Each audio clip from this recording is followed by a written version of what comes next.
Oi, pessoal, tudo bem? Então, hoje eu estou aqui para falar para vocês sobre uma introdução às reações orgânicas. Tá? Então, esse aqui é um vídeo introdutório, tá? Em que eu vou abordar principalmente os princípios fundamentais de reatividade entre moléculas orgânicas, porque elas interagem como elas fazem e por que isso pode produzir diferentes reações químicas, né? Tá? E o formalismo de flechas que a gente usa justamente para representar o movimento de elétrons, né, de uma molécula atacando a outra. Tá certo? Tipicamente como a gente faz aí em diferentes reações orgânicas. Tá? Como vocês podem ver aqui o exemplo da reação de Diels-Alder e a reação de Grignard. A gente não vai abordar essas reações em especial aqui hoje, são reações um pouco mais avançadas que vão ser vistas por vocês mais à frente no curso, tá? Mas exemplificam bem esse formalismo de flechas, tá? Que a gente vai estar apresentando aqui hoje. Tá bom? Meu nome é Igor Giegelberg e essa aqui é a Orgânica Avançada. Sejam todos muito bem-vindos. Ok. Se vocês estiverem interessados aí em uma leitura complementar relacionada ao conteúdo do vídeo de hoje, eu recomendo para vocês a leitura do capítulo 5, tá, desse livro aqui, tá, mostrado mais à esquerda para vocês, que foi escrito pelo Clyden, Greaves e Warren, Organic Chemistry, segunda edição. Tá certo? Ok.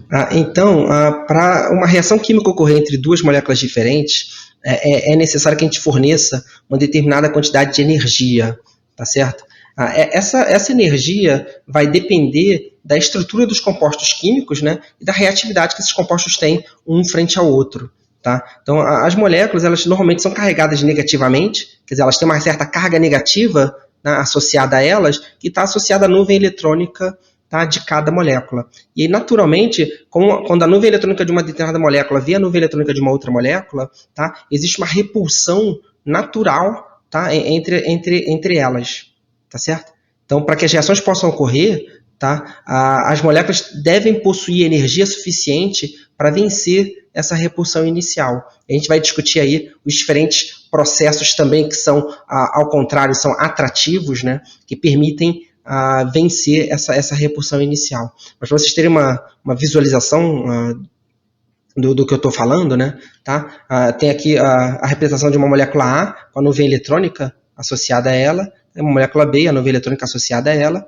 Aí o que eu quero dizer para vocês é isso, né? Para que as moléculas A e B possam se aproximar e reagir entre si, tá? É necessário que você tenha uma energia, tá, associada ao processo, tá, que consiga vencer essa repulsão inicial entre as nuvens eletrônicas. E a gente vai discutir um pouco mais sobre esses processos aí, essas interações atrativas, tá, que podem existir entre moléculas para que produza, né, reações químicas. Tá certo? Ok. Então, para que as reações orgânicas possam ocorrer, né, reações químicas orgânicas, a gente precisa, então, entender, né, as interações atrativas, tá, que podem existir entre as moléculas, e aí sim leva à aproximação entre elas e permite vencer essa repulsão eletrônica, e aí sim, então, ter uma reação orgânica derivada dessa interação. Tá? Então, o que a gente precisa responder, né, o que leva a essas interações atrativas, né? Existem duas situações, tá, de maneira geral, que a gente pode descrever. Tá? Uma delas é quando ambas as moléculas possuem dipolos. Isso leva, então, a interações eletrostáticas que são atrativas. Então, basicamente, são cargas opostas, tá? Que podem ser ou permanentes ou transitoriamente geradas no meio. Tá certo? Então aqui eu vou dar um exemplo para vocês. A gente tem um reagente carregado, tem uma carga negativa, que é um ânion, tá? Cianeto. Tá? Então ele tem um dipolo aqui que aponta para o menos, né? O átomo que está negativamente carregado. E aqui você tem uma molécula neutra, tá? Mas como o oxigênio é mais eletronegativo que o carbono, ele puxa a densidade eletrônica para o oxigênio, fica uma carga parcial negativa sobre ele, e o carbono, nesse caso, fica uma carga parcial positiva sobre ele. Tá? Então aqui você tem uma carga parcial positiva no carbono, que tem uma interação eletrostática com a carga oposta negativa do outro reagente, tá? E aí o carbono do cianeto é atraído ao carbono do formaldeído.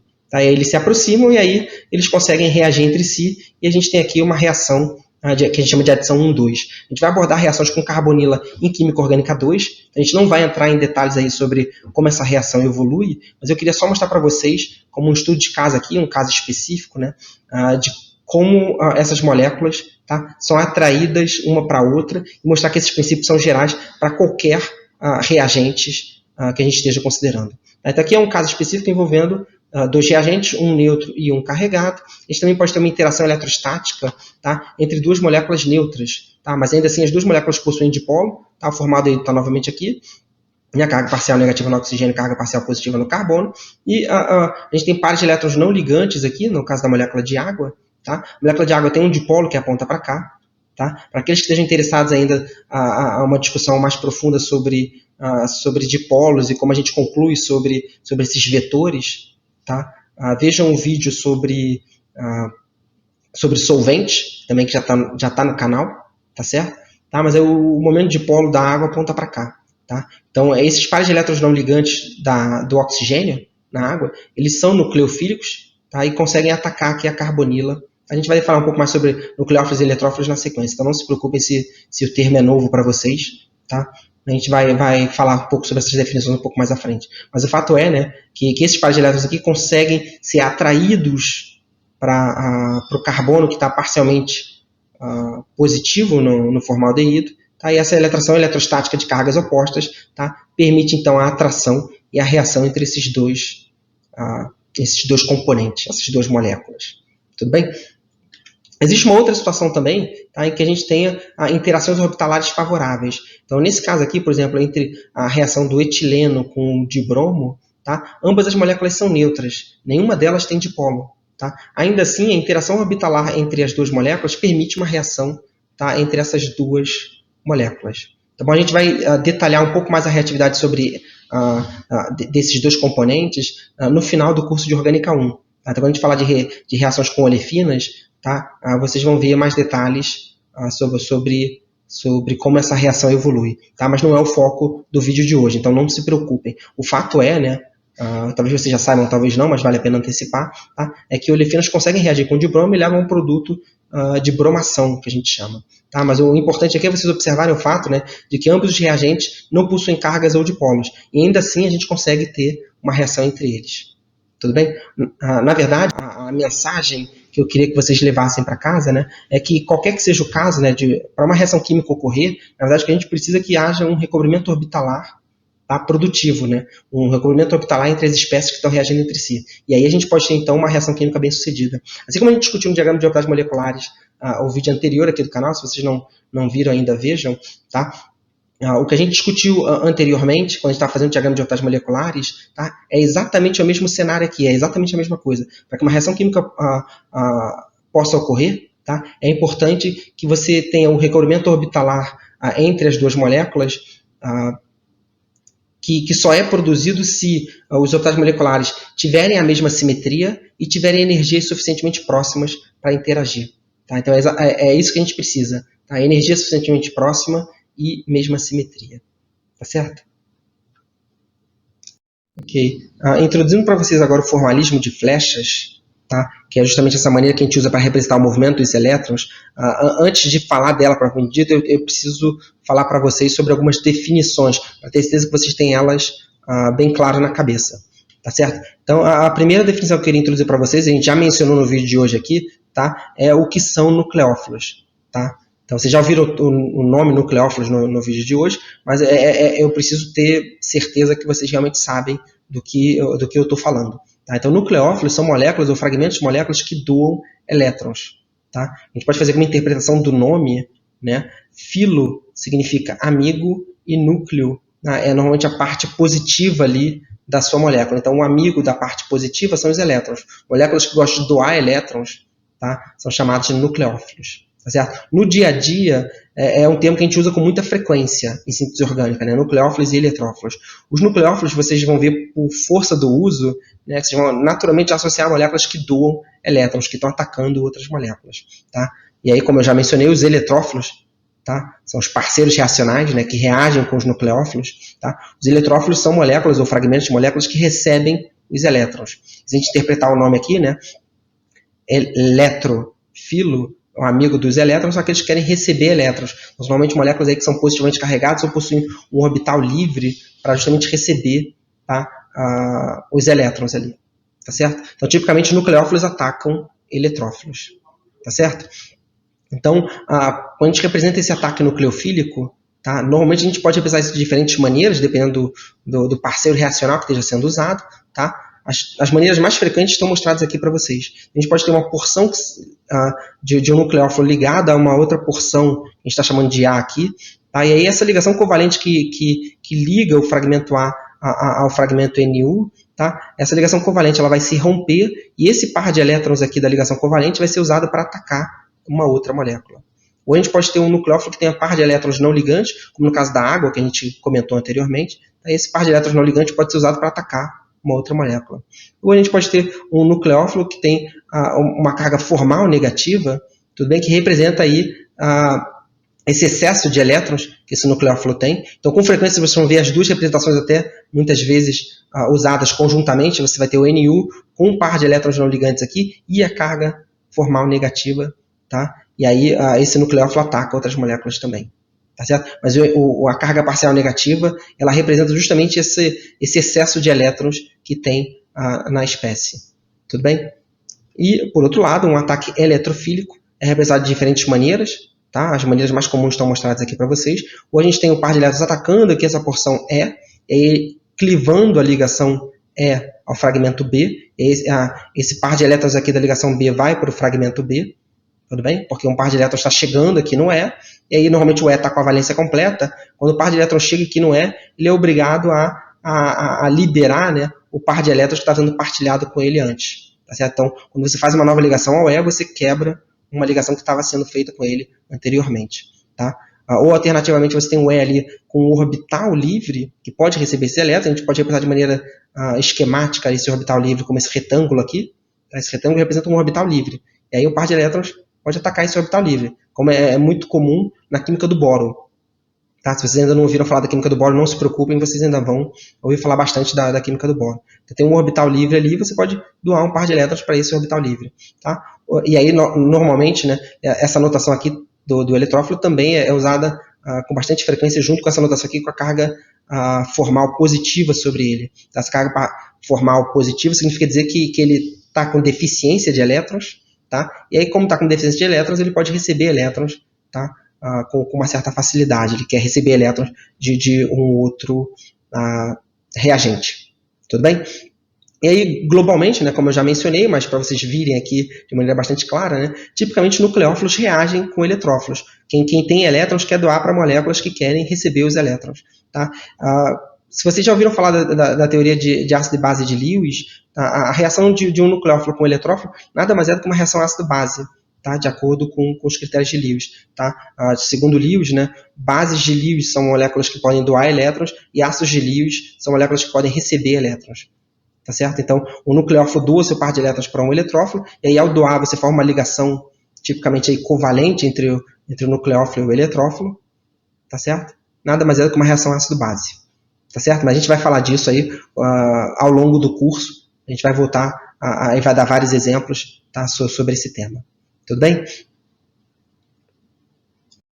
Um comentário importante que eu preciso fazer para vocês sobre o formalismo de flechas, tá, é comparar o que a gente apresentou anteriormente, que é o caso aí da doação de um par de elétrons, né? Eu mostrei para vocês a doação de um par de elétrons de um nucleófilo para um eletrófilo. Tá? E o formalismo de flecha que a gente usa para a doação de um par de elétrons, quer dizer, 2 elétrons, tá? É uma seta de cabeça dupla, quer dizer, uma cabeça completa. Tudo bem? E isso está associado a processos iônicos, a reações iônicas. A gente vai ter espécies que são neutras, espécies positivamente carregadas, cátions, né? E espécies negativamente carregadas, que são ânions, tá? Que são derivados aí da doação de 2 elétrons ou recebimento de 2 elétrons, tá? Associados a esses processos.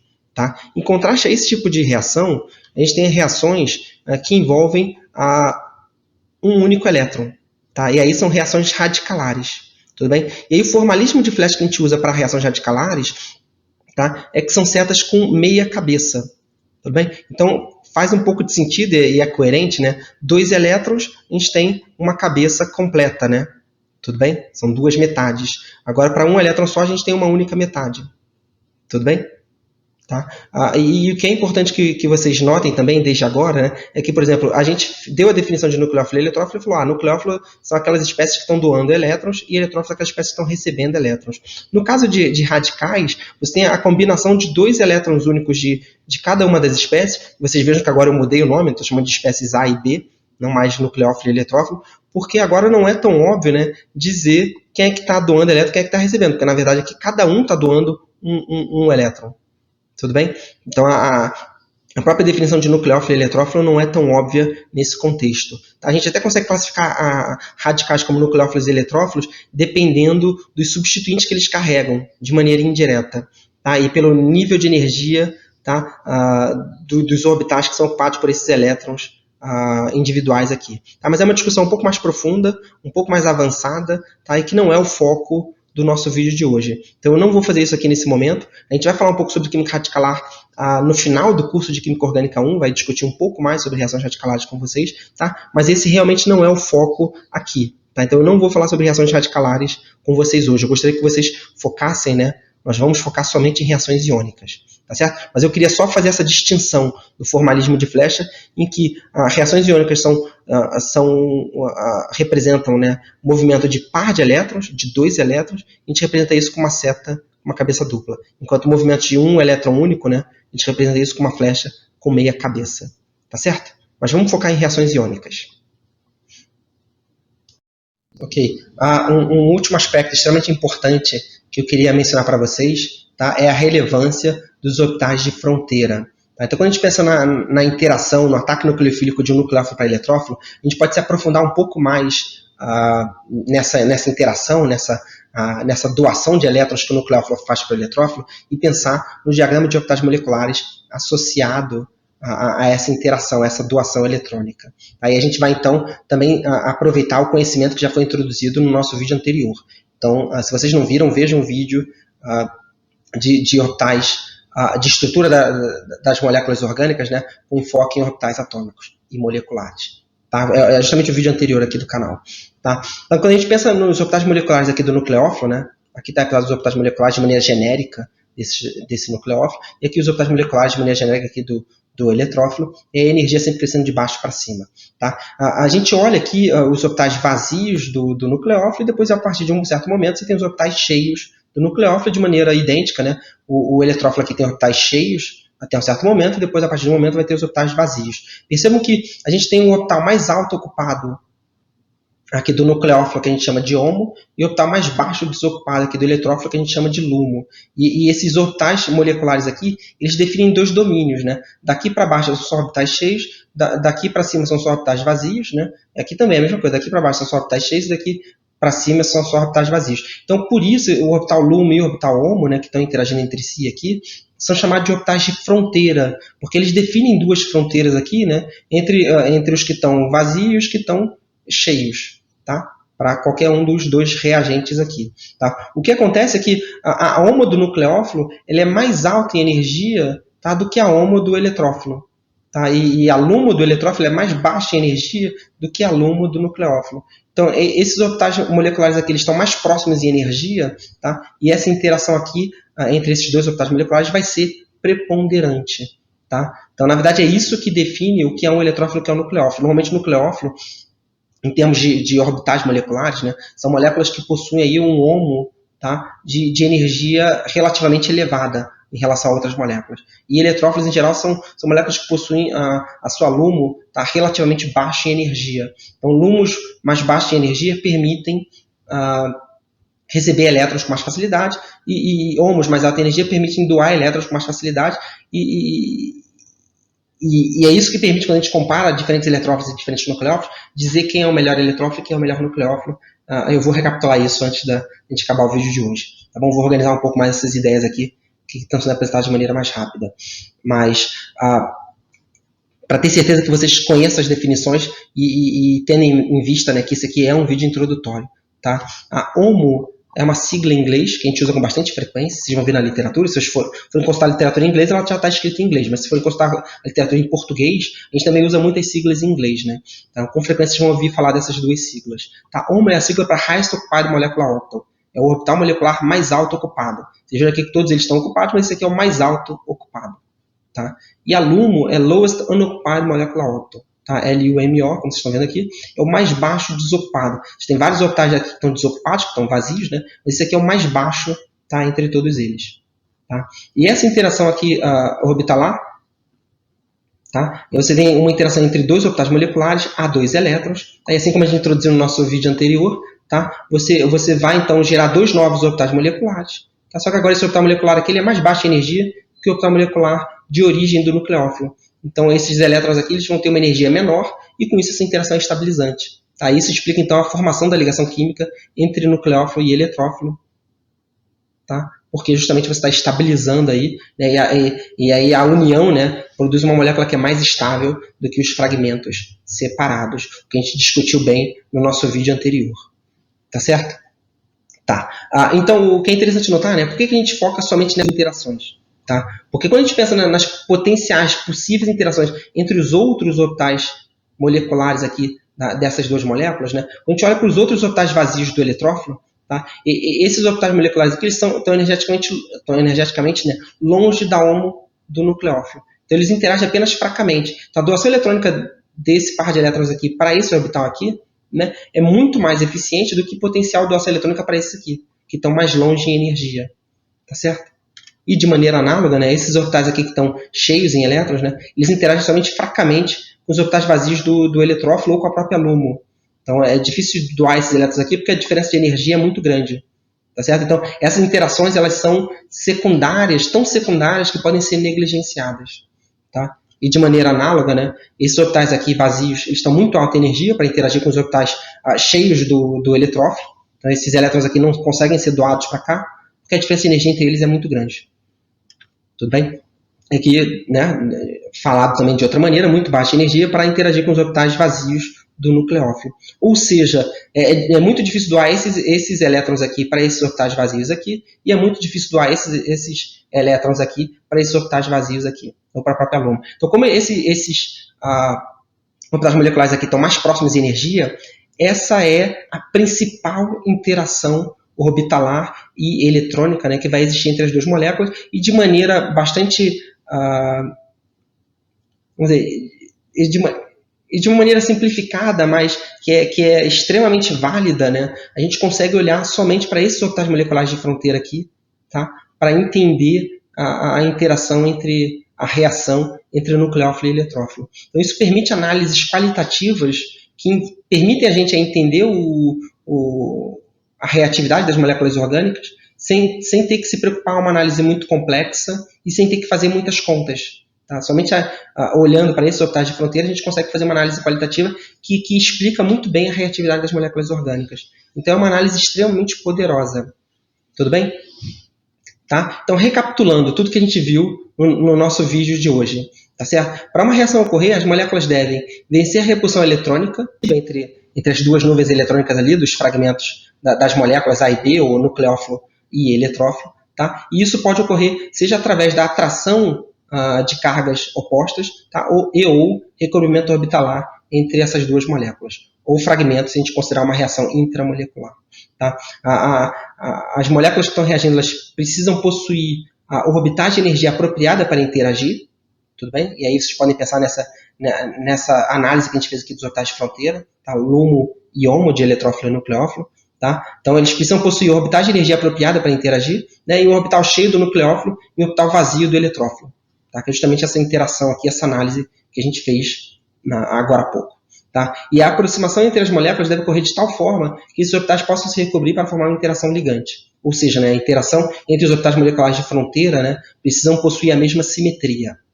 Tá certo? Que é justamente algo que a gente vem já reforçando, né, no vídeo passado e no vídeo de hoje. Tudo bem? E como eu já mencionei anteriormente, mas para deixar bem claro para vocês, né, então os nucleófilos são aquelas moléculas que possuem a HOMO mais alta em energia. Se a gente estiver comparando duas moléculas, tá, para a gente saber quem é o melhor nucleófilo, é aquele que vai possuir a HOMO de mais alta energia. Tá certo? Quanto mais alta em energia for a sua HOMO, melhor vai ser o seu nucleófilo, né? Mais nucleofílica vai ser essa molécula. E de maneira análoga, né, tá? Os melhores eletrófilos são aqueles que vão possuir a LUMO mais baixa energia. Quanto mais baixa energia for a LUMO, mais eletrofílica é a molécula. Tudo bem? Então isso também é uma análise importante para vocês terem em mente e reter quando vocês forem comparar a reatividade de moléculas daqui para frente. Tudo bem? Bom, pessoal, espero que vocês tenham gostado do conteúdo aí do vídeo de hoje. Se vocês têm alguma dúvida, escreva aqui embaixo nos comentários, que eu vou ficar feliz em responder para vocês. Se vocês não se inscreveram no canal, se inscrevam, avisem seus amigos que se interessam por química orgânica, tá? E até a próxima. Um abraço.